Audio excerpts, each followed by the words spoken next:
So today we're going to be talking about the Battle Frontier music from Pokemon Emerald. This is a piece of music that I forgot even existed, and I didn't remember it existed until I was recommended a Battle Frontier speedrun video by Werster. Shout out to Werster. So today on the channel, we're going to analyze this piece, and then on my Ko-Fi for free. At the moment, it's going to be free. You can just go onto my Ko-Fi and watch the second part there. And the reason why is because this took a long time to make, and it doesn't make sense to put it all on just one massive YouTube video. So go after this video and go watch the second part on the Ko-Fi. So starting out, we have this dominant function progression.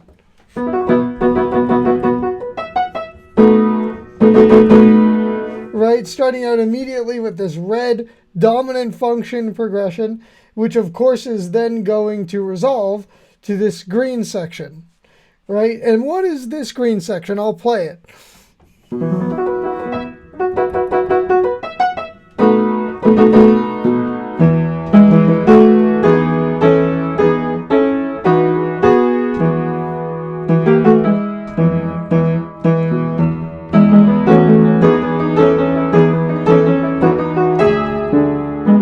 Right, so we have all of these ascending chords. They are, in fact, all over a tonic pedal. So you have,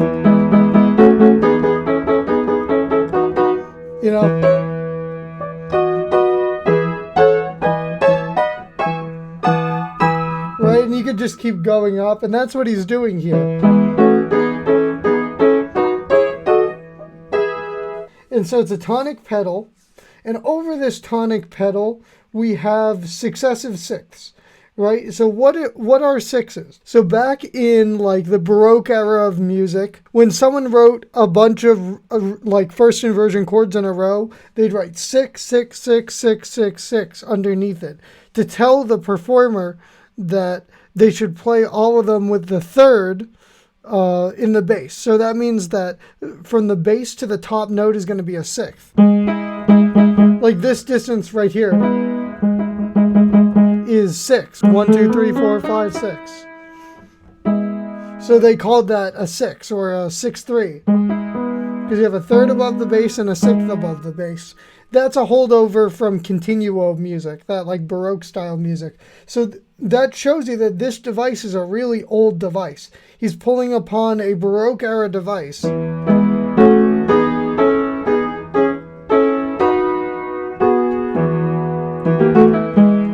And he's putting that over a tonic pedal, which is a little bit more modern-y sounding, right? And they have that add 9 chord in the third measure of the second system. And that walk down is also very jazz sounding. It's very ragtimey.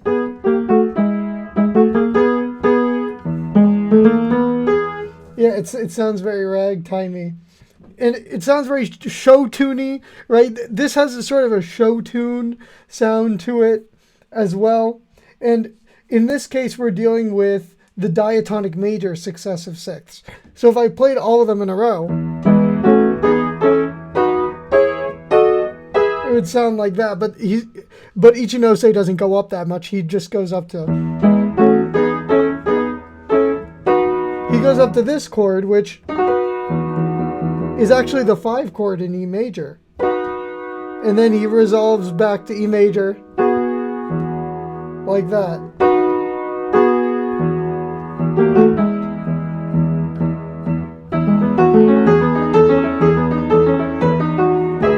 And then we step down here.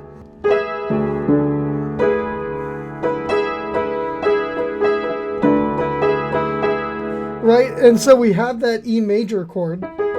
But then we have D in the bass, which turns it into a 5-4-2-4. And of course, a 5-4-2-4 is going to go to 4, right? But it doesn't. It goes here. So it goes to it's still that E major chord in the top. But now we have C sharp in the bass. So what happened here? Basically, if you think about it as just a bunch of E major chords with a descending bass.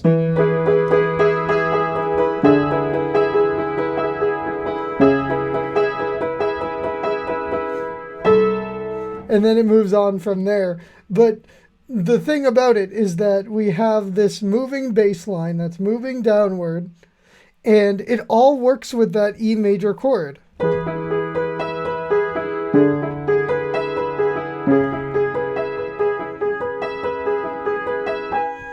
And we'll go into more specifics about that. So after that, we get this cadence. And that's the lead in to the B section. We'll talk about that lead in. So I want to describe this as a new progression idea on the channel. So basically, this is what I call an Ichinose lament. Right? You could put it all over that C major chord. You just have a bass line going down. And this is interesting because it kind of feels like this A minor 7 chord.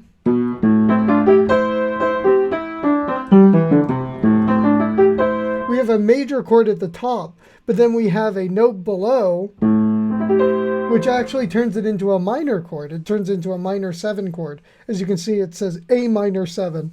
Because if you add up all the notes together, it's a minor 7 chord. But the top of a minor 7 chord is a major chord, right?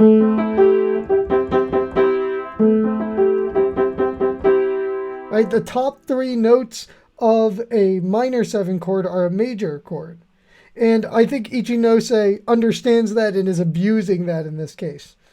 But it's also similar to something we talked about in another video. So, right, you have sort of 2 things going on. We have a harmonic implication and a melodic implication. I mean, harmonically, we have an A minor 7 chord.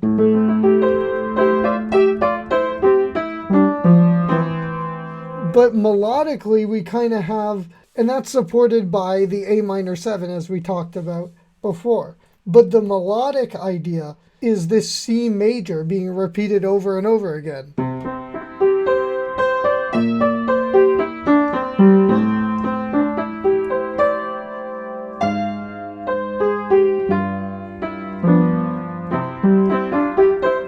Right, we have a melody that just keeps referencing C major.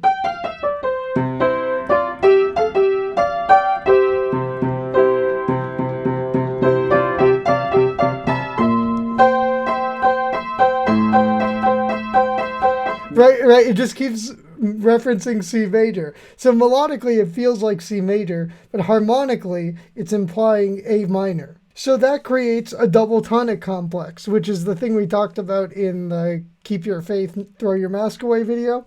And the characteristic of a double tonic complex is that there is a melodic idea that seems to be implying something different than the harmonic context.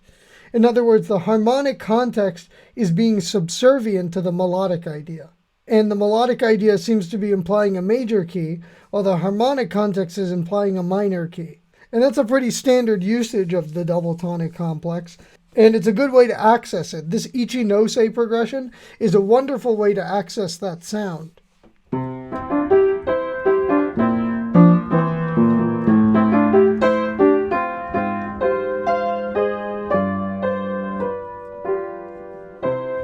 And then we get this weird chord movement. From the end of the A section to the B section, we get something that is very unpopular in the classical idiom. And I'll play it so that you can truly appreciate it.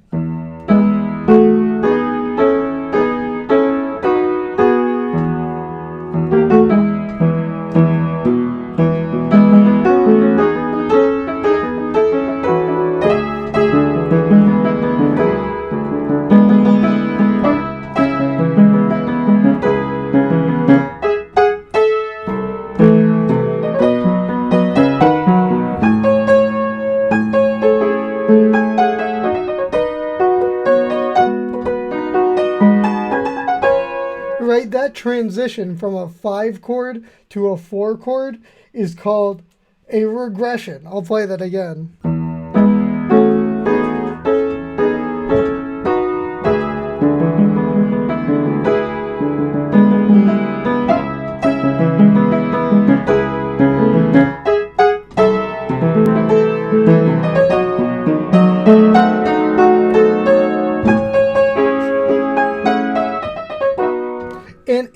deceptive because this is what we're expecting.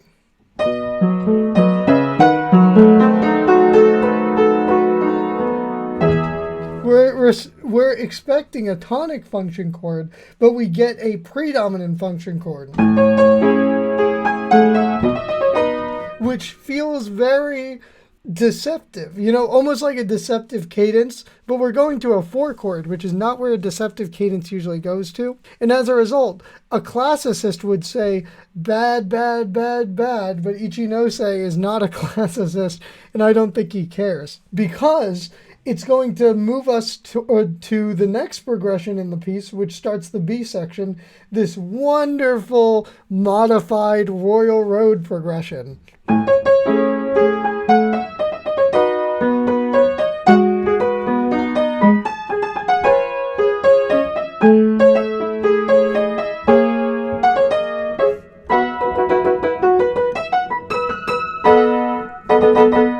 Which is really exciting. We have this 4 chord moving to a 5 chord, moving to a 3 chord, moving to a 6 chord, but it's not just any 6 chord. I'll be boring. I'll play it like it's a normal Royal Road progression. It would sound like this.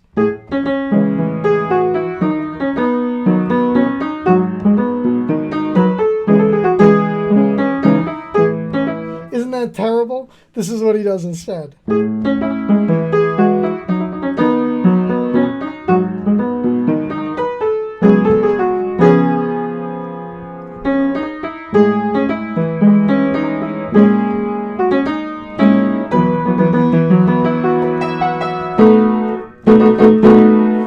It's such a good lead into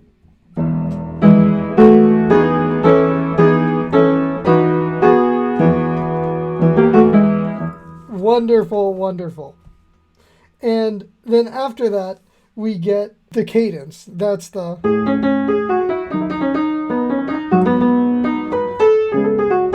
we get that 5/7 of 2, and then we go back to the 4 chord. And then we get this single tonicization. It's a 7 half diminished 7 of 5 moving to 5.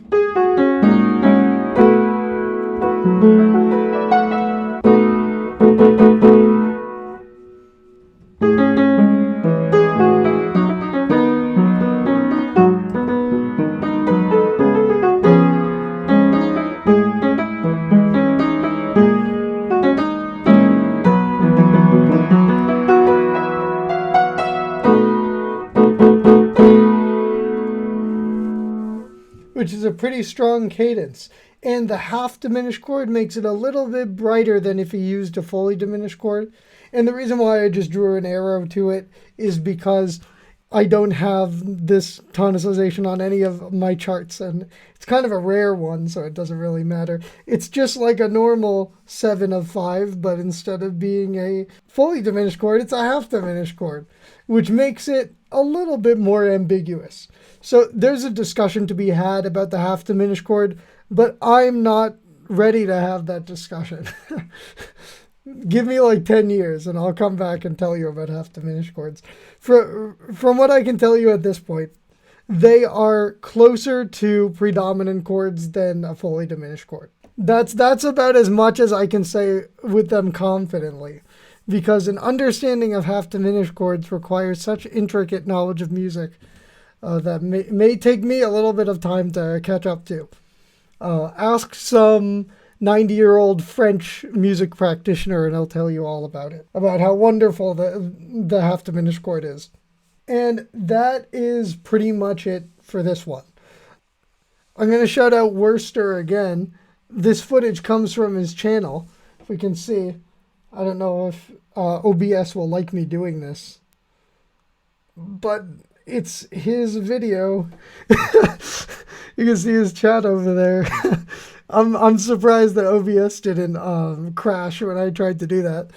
But there it is, and I hope this was enlightening. Go watch the second part on my Ko-Fi. I'm going to talk about the battle theme that has the same melody as this one. If this was interesting to you, well, maybe you can support me by subscribing to the channel. I haven't said that once on this channel yet. If you subscribe to the channel, then It'll probably recommend it to more people. I don't know. I don't know how that works. I think the most important thing is watch time. Personally, with a growing channel like this, I'm not much of a statistics guy. I just talk about music theory. So, thank you so much for watching. Go over to Ko-Fi, and I hope you enjoy that second half. Good evening, and see you in 2 weeks.